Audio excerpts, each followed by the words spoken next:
अगर तुम्हें लगता है इंग्लिश ईजी है, लास्ट में कर लेंगे, 1 महीने पहले कर लेंगे तो मार्क्स आ जाएंगे, या ऐसा लगता है इंग्लिश ही तो है, स्टोरी बना लेंगे, कहानी लिख देंगे, मार्क्स तो मिल ही जाने हैं, तो this video is for you. Because ऐसा कुछ भी नहीं है। प्री बोर्ड्स चल रहे हैं, बोर्ड्स आने वाले हैं, बोर्ड्स बिल्कुल 1 महीने में है और अभी ये टाइम नहीं है कि क्या पढ़ना है, क्या क्या टॉपिक करने हैं। अब टाइम है कि कैसे पढ़ना है। तो इस वीडियो में मैं आपको बताने वाली हूँ क्या करना है, कैसे करना है, सब अच्छे से।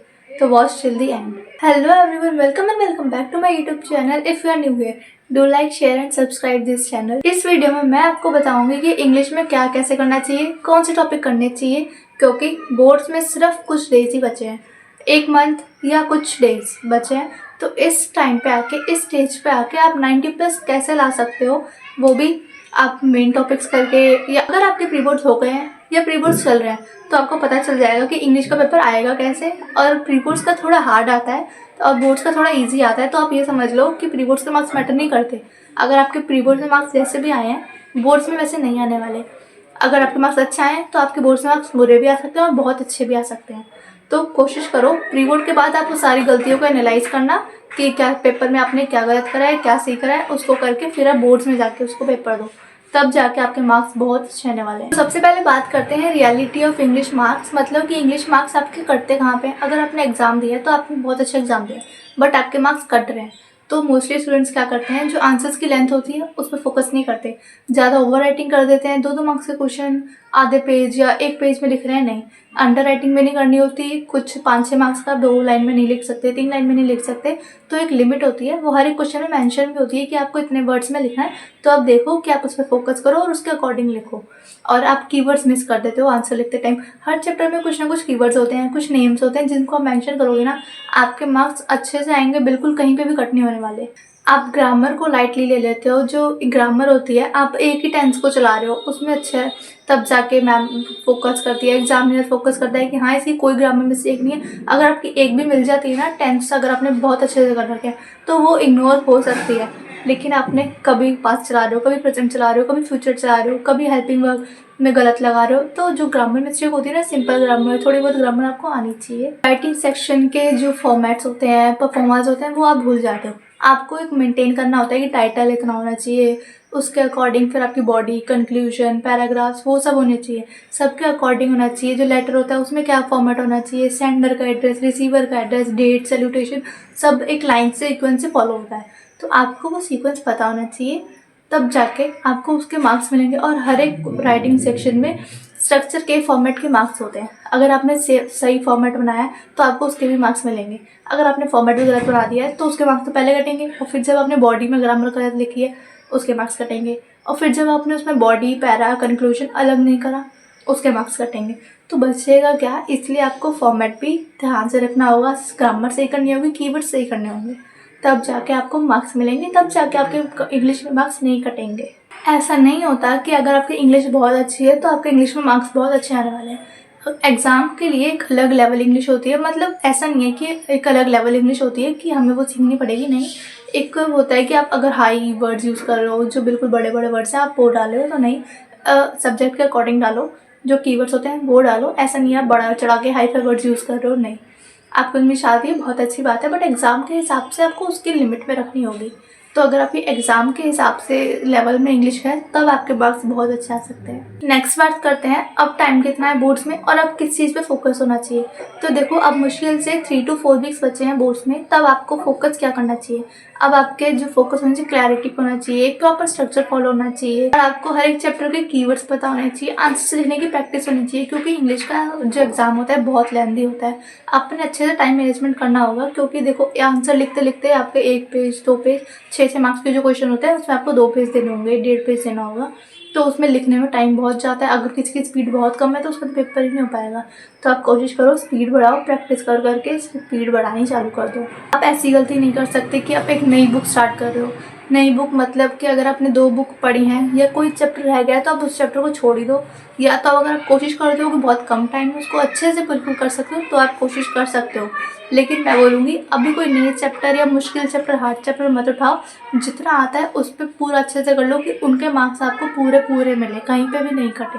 अब बात करते हैं लिटरेचर की स्ट्रैटेजी। तो देखो, अब आप रीडिंग करके अपने एग्ज़ाम से मार्क्स नहीं ला सकते कि आपने बस एक चैप्टर पढ़ लिया और हो गया काम। अब आपको हर एक कैरेक्टर के ट्रेट्स आने चाहिए, कैरेक्टरिस्टिक्स आनी चाहिए, हर पोएम की मैसेज आने चाहिए, थीम आना चाहिए। तो आप क्या करो, हर चैप्टर का थीम लिखो, मैसेज लिखो और थोड़ी बहुत समरियाँ पढ़ लो। समरी पढ़ लो मतलब आपको हर एक कैरेक्टर का सब आना चाहिए। उसने कब क्या कहा, मतलब उसमें क्या कैरेक्टरिस्टिक्स ट्रेट्स है कैरेक्टर के। आप हर एक चैप्टर के 6 से 7 इंपॉर्टेंट क्वेश्चन निकालो, 2 छोटे, 2 बड़े, 2 लॉन्ग, ऐसे करके निकालो और उसकी प्रैक्टिस करो। हर पोएम के पोएटिक डिवाइसेस याद कर लो, बिल्कुल रट लो, क्योंकि पोएटिक डिवाइसेस आते हैं एमसीक्यू में, 3 तो आते ही होंगे। तो आप उसको पढ़ लो अच्छे से, मार्क्स बिल्कुल पक्के कर लो। आप हर चीज़ के अच्छे से करके मार्क्स कर लो कि हाँ मेरे को इसमें से मार्क्स पूरे मिलेंगे, इसमें से पूरे मिलेंगे। अगर आप कोई भी चैप्टर छोड़ रहे हो तो ऐसे ही करो। How to write answers in exams. तो देखो, आपको एग्जाम में आंसर्स कैसे लिखने हैं, आपको इंट्रोडक्शन फॉलो करना होगा।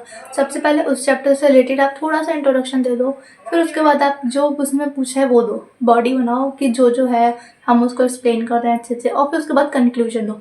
अगर आप ऐसे फॉलो करोगे ना तो टीचर जो एग्जामिनर होगा बिल्कुल इंप्रेस हो जाएगा कि हाँ इसने एक आंसर का भी स्ट्रक्चर फॉलो करा है, हर एक चीज़ में फॉर्मेट फॉलो करा है, तो वो आपको मार्क्स पूरे देगा। चीज से आंसर आपका कंप्लीट और स्कोरिंग भी लगता है। आपको पोएम कैसे करनी है, तो देखो जो पोएम होती है आपको उसका सेंट्रल डिवाइस आना चाहिए, थीम आना चाहिए, मैसेज आना चाहिए, समरी आनी चाहिए कि पोइट कहना क्या चाहता है। देखो, अब जो पोएम्स होती हैं उसमें जो हम पढ़ते हैं वो तो होता नहीं है, उसका अलग ही डीप मीनिंग होता है, कहीं और भी बातें आती हैं। तो आपको सब चीज़ पता होनी चाहिए और आपको पोइटिक डिवाइसेस सारे रटे हुए होने चाहिए, पोइट का नाम रटा हुआ होना चाहिए, पोइट की नेम भी याद होना चाहिए, क्योंकि पोइट का वो पोएम का नेम भी आ जाता है कि हाँ ये नेम, ये वाली पोएम जो है पैरा दे देंगे, उसका नेम बता दो और उसका पोइट बता दो। तो आपको नेम भी होना चाहिए, पोइट का नाम भी होना चाहिए। आप ये भी लिखोगे ना पोएम वाले लॉन्ग आंसर्स में तो एग्जामिनर इम्प्रेस हो जाएगा आराम से।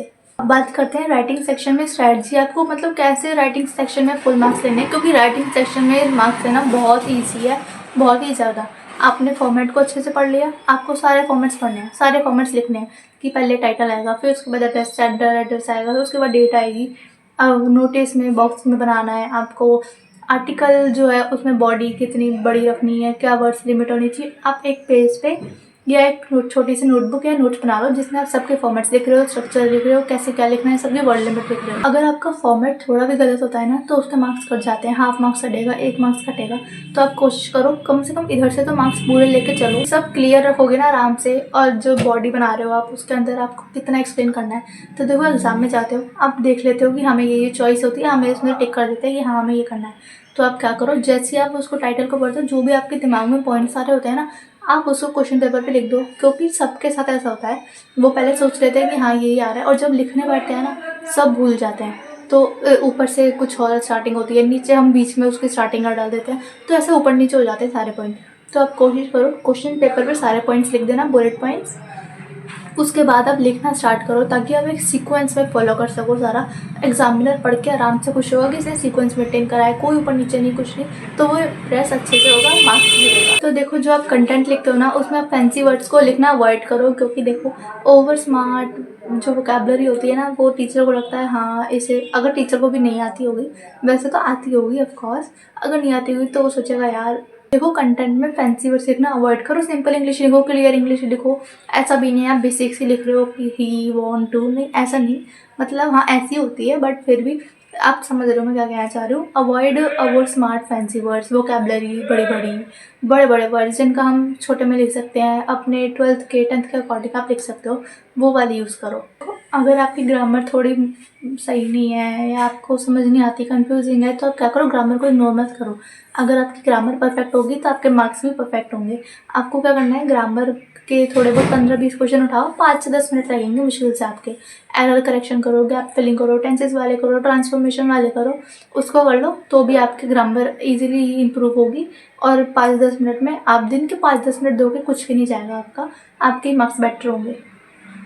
और ये सिर्फ इंग्लिश में काम नहीं आएगा, साइंस, एसएसटी, अगर आप 10th में हो तो इनमें आप आंसर बना के लिखोगे थोड़ा बहुत, तो ग्रामर आपकी हेल्प करेगी। आपके प्री बोर्ड्स हो चुके हैं या फिर अभी प्री बोर्ड्स होने वाले हैं, तो अभी आप क्या करो, तो देखो अभी आप स्टार्ट कर दो इंग्लिश को रोज़ करना। क्योंकि देखो अगर आप रोज़ करोगे, प्रैक्टिस होगी, आपके आंसर लिखने की स्पीड बढ़ जाएगी कि हाँ मेरे को ऐसे ऐसे लिखना है। आप स्टार्ट कर दोगे अभी से तो आपको पता चल जाएगा कि आंसर हमें कब कितना भी लिखना है, कितने में लिखने में हमें इतने मार्क्स मिलेंगे। तो आपको पता चल जाएगा। रोज़ आपने एक दिन लिटरेचर कर लिया, एक दिन ग्रामर कर ली, एक दिन वोकैबुलरी या राइटिंग सेक्शन कर लिया, ऐसे ऐसे करके आपके आसानी से बोर्ड आने तक सब क्लियर हो जाएगा। सब आपको कुछ भी डाउट नहीं रहने वाला। सिर्फ आप एग्ज़ाम से 2-3 दिन पहले पढ़ोगे, जो भी गैप होगा आप उसमें भी पढ़ के 90+ ईजिली ला सकते हो। देखो इंग्लिश ऐसा सब्जेक्ट है जिसमें आप लास्ट मंथ में भी डिफरेंस ला सकते हो अपने मार्क्स में, अगर आपने सही स्ट्रैटेजी फॉलो करी होगी तो ये टाइम है पढ़ने का, प्रैक्टिस करने का, पैनिक मोड का नहीं। Stick to the structure, clear concept होना चाहिए, सारे आपको समझ आने चाहिए, चैप्टर के कैरेक्टरिस्टिक्स, ट्रेट, समरी, थीम्स, ऐसा मैंने आपको सब बताया। सो अब आपको फोकस करना पड़ेगा अपने मार्क्स में डिफरेंस लाने के लिए। प्री बोर्ड्स टू बोर्ड्स का आपकी जर्नी देखी जाएगी कि आपने प्री बोर्ड्स में इतना स्कोर करा था, बोर्ड्स में, या आप किसी को नहीं दिखाने के लिए कर रहे हो। आप खुद देखोगे ना कि हाँ यार मैंने प्री बोर्ड्स में इतना स्कोर करा था और मेरे बोर्ड्स में इतना। ऐसा मेरे साथ खुद हुआ है। मेरे प्री बोर्ड्स में I think 70, pre boards 30 marks के होते हैं, तो मेरे आई थिंक उसमें 65 से अबव आए थे। बट तो अब मेरे बोर्ड्स में आए थे 95 इन इंग्लिश। तो अब मैं खुद देख रही यार प्री बोर्ड से बोर्ड्स में थोड़ा बहुत इम्प्रूव हुआ है, तो बहुत अच्छा लगता है। ये फीलिंग आपको खुद आती है अंदर से। So all the best for your pre boards exam. अगर आपके नहीं हुए हैं, अगर आपके हो गए तो भी ऑल द बेस्ट, क्योंकि अब आप इम्प्रूव करने वाले हो। And all the best for your boards also.